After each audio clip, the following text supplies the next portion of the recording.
Continuing Chapter 1, The Naturalness of Prayer. Suggestions for thought and discussion. How far can prayer be said to be natural to all peoples in all times? Are the following exercises forms of prayer? An African throwing a stone on the votive pile along the roadside.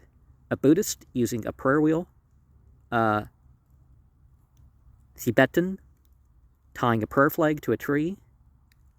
I guess maybe there were different spellings for Tibetan. An Indian fakir lying on a bed of spikes. An American nailing a horseshoe over the door for good luck.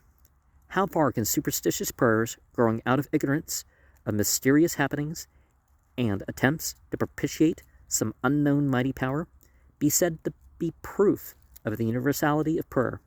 How far can Paul's statement in regard to the men of Athens, being very religious, be duplicated in non-Christian countries today?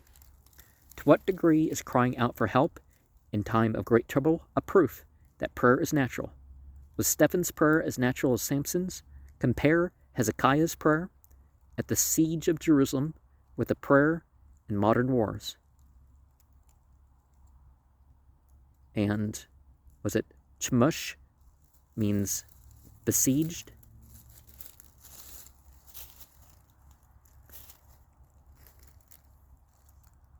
Is the psalmist's description of a man praying in a storm at sea proof of the naturalness of prayer? Is prayer more natural to some types of individuals and races than others? Is it more natural to women than men? In the sense that you use the word prayer, do all men pray?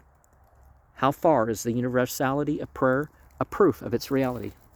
What effect has lack of control and training upon fine, natural tendencies?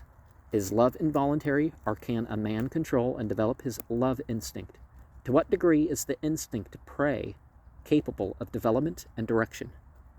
Wherein do untrained natural prayer instincts fall short? Why are the prayers of a Christian often really pagan in character? Well, pagan only meant they divided the land into farming and otherwise working plots. It didn't have anything to do with their theology or their mentality or whatever.